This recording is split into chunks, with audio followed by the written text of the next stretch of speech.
बिस्मिल्लाहिर्रहमानिर्रहीम। अस्सलाम वालेकुम, मैं हूं सनाज़ और आप देख रहे हैं मेरा YouTube channel inside news alert. नाज़रीन, डिलीवरी बॉय केस में हर रोज़ एक नई पेशरफ्त जो है वो सामने आती है और कानूनी मामलात के साथ साथ अब अदालती कार्रवाई भी जैसे कि शुरू होने वाली है और इन्वेस्टिगेशन ऑलमोस्ट इसकी कंप्लीट हो चुकी है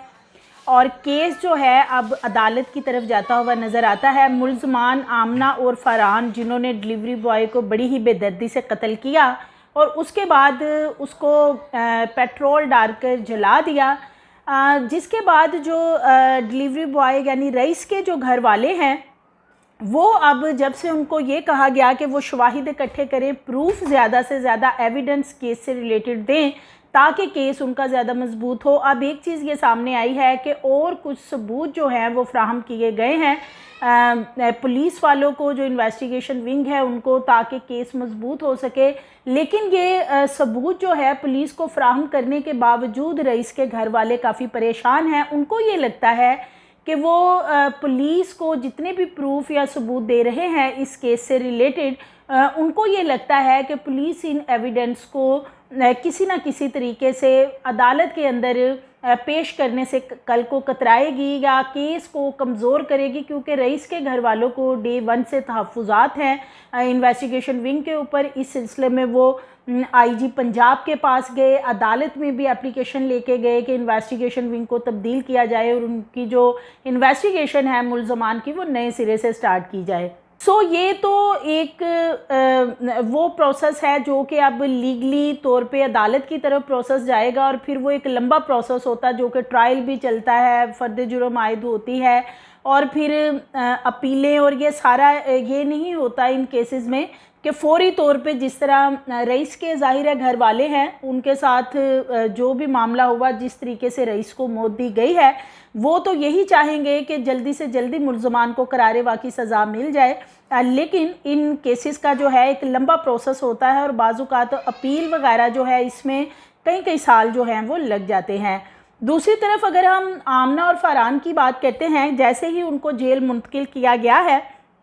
पहले तो वो थाने में थे और थाने में वो उनका रिमांड भी था, यहाँ मज़े में थे। ज़राए का भी ये कहना था कि एसी वाले कमरे में सो जाते थे और काफ़ी पुरसकून माहौल यहाँ पे उनको मुहैया रहा। फैमिली के लोग भी मुलाकात के लिए आते थे, वकला की टीम्स भी आती थी, इसके अलावा दीगर उनके जो असर व रसूख वाले लोग जो उनको सपोर्ट कर रहे हैं वो भी आते रहते थे।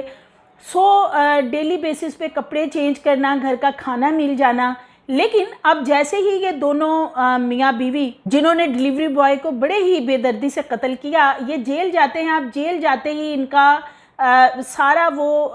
जो इनका मज़ा था वो किरकिरा हो गया। जो थाने में इनको मिल रहा था वो इसलिए कि अब जेल के अंदर कोई ऐसी फैसिलिटीज़ वाली चीज़ें नहीं होती हैं कि जहाँ पे इनको फैसिलिटेट किया जाए किसी के कहने पे या किसी भी तरीके से। अब वहाँ पर जाकर आमना जो है, आमना के कुछ चीज़ें अब सामने आई हैं। वो ये कि आमना ने वहाँ पे एक तो टक्करें मारनी शुरू कर दी हैं जेल की दीवारों को, और दूसरा उसको वक्फे से दौरे पड़ रहे हैं। और ना सिर्फ दौरे पड़ते हैं बल्कि वो काफ़ी ऊंची आवाज़ में चीखती चलाती भी है और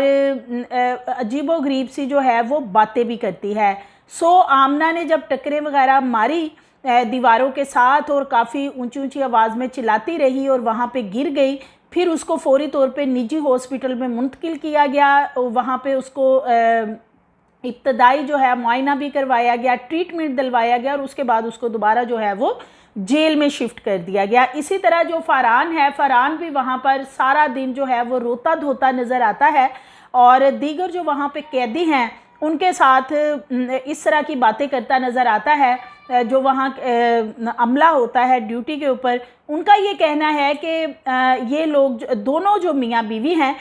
ये अजीबोगरीब सी हरकत, जिस दिन से इनको जेल में मुंतकिल किया गया है, इनकी बहुत ही अजीबोगरीब हरकत हैं। जैसे कि ये शो कर रहे हैं कि ये दोनों ही कोई नफ्सियाती किस्म के मरीज़ हैं और बड़ी अजीबोगरीब हरकत जेल में करते हुए नज़र आते हैं। और ये जो आमना का मामला बताया जा रहा है कि वो बार बार बेहोश हो रही है या उसको दौरे पड़ रहे हैं, चीखती चलाती है और इसके अलावा दीवारों में जो है वो टक्करें लगाती है। ज़राए का ये कहना है कि ये भी सब एक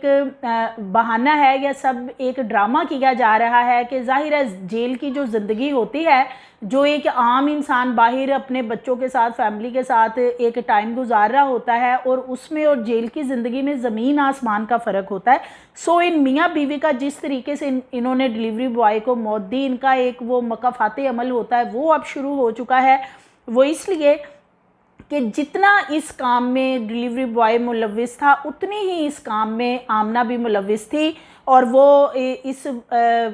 जो भी रिलेशनशिप था दोनों का, उसमें बराबर की शरीक थी। ये चीज़ तो इन्वेस्टिगेशन ऑफिसर जो राना सुहेल हैं वो भी बता चुके हैं कि दोनों कंफर्ट जोन में एक दूसरे से बात करते थे और दोनों ही रिलेशनशिप में थे। और कुछ बड़े सबूत हाथ लगे हैं, ज़राए का ये कहना है, जो कि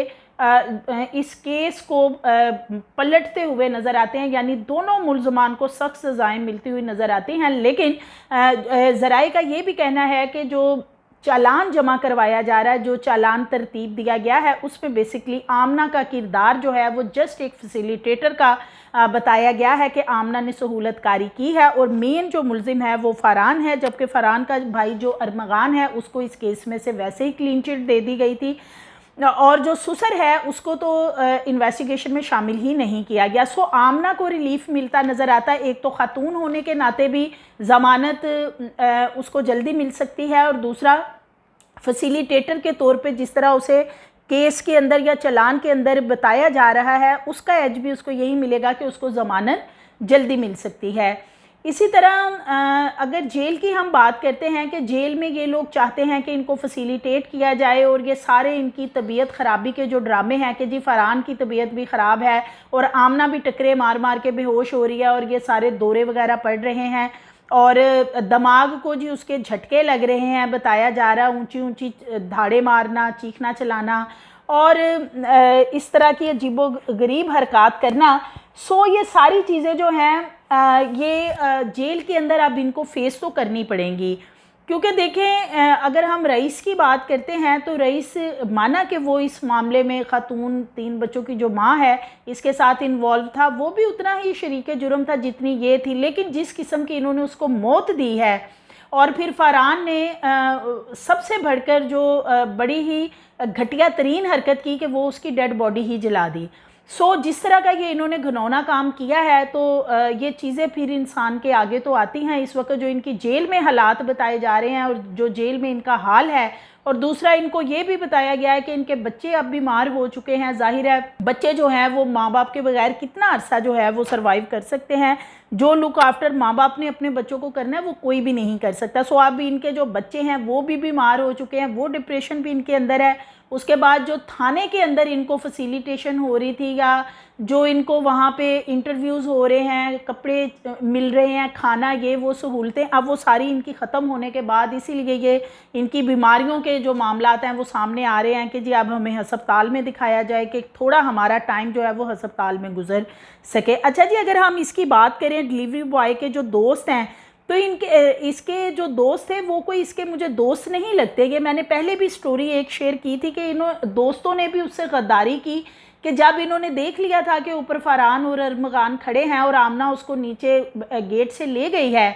तो उस वक़्त पुलिस को या किसी को उनकी फैमिली में बताने की बजाय इन्होंने क्या किया कि ये जाके अपने घरों में सो गए, और उनकी फैमिली को इन्होंने नहीं बताया, थाने में नहीं बताया। अगले रोज़ मोबाइल लोकेशन से सारा कुछ ट्रेस किया गया और इनके घर जाके चेक किया गया ये फ़रहान के कि यहाँ पे लास्ट उसकी लोकेशन मिल रही थी। अब ये दोस्त जैसे ही चेहलम हुआ है और उनके घर में एक दफ़ा फिर सफ़े मातम बिछा रईस के घर में, तो ये दोस्त वहाँ पे पहुँचे और आप बड़े बढ़ चढ़ कर मीडिया को गुफ्तगू कर रहे हैं, मीडिया से, और इंटरव्यूज़ दे रहे हैं कि जी वो जो आमना थी,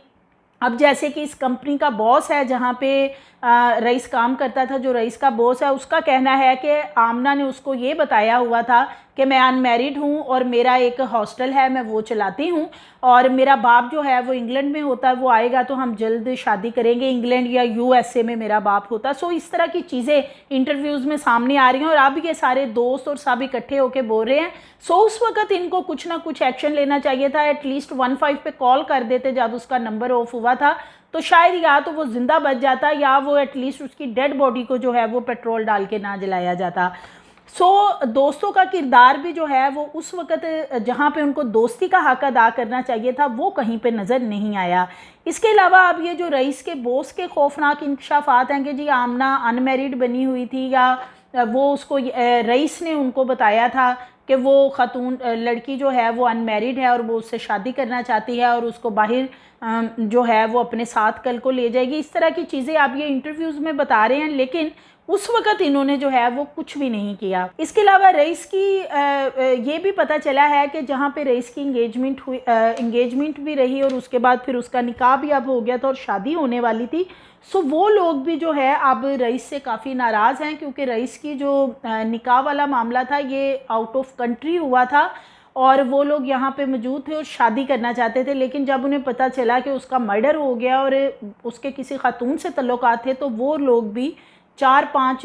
रोज़ यहाँ पे रहे और उसके बाद वो वापस अपने मुल्क में वापस चले गए और दोबारा उनका इनके ख़ानदान से कोई राब्ता नहीं हुआ है। ये चीज़ें सामने आ रही हैं। देखते हैं अभी फर्दर ये जो चीज़ें सामने आ रही हैं कि जो आमना का वालिद है उसके ऊपर भी काफ़ी पर्चे वगैरह FIR दर्ज हैं, क्योंकि वो भी इस तरह के काम वगैरह में मुलविस है, यानी कि धोखाधही और फ्रॉड वगैरह के पर्चे उसके ऊपर दर्ज हैं। और वो जो आमना का वालिद है वो अपनी बेटी को बचाने के लिए हर तरह की तगोदू कोशिश में लगा हुआ है और ये जो चालान के अंदर बिलखुसूस उसको फैसिलिटेटर बनाया गया है और उसको डायरेक्ट जो है वो कत्ल के मुल्ज़म के तौर पे नहीं रखा गया, तो ये एक बहुत बड़ी फैसिलिटेशन है आमना के लिए कि उसको ज़मानत जो है वो बहुत जल्द मिल जाएगी। अब जेल में इनका ये हाल है। इंशाल्लाह फर्दर अपडेट्स आएंगे वो आपसे शेयर करूंगी। मज़ीद वीडियोस के लिए चैनल को सब्सक्राइब करें, लाइक करें, बेल आइकन को प्रेस करें ताकि आने वाली वीडियोस आपको मिलती रहें।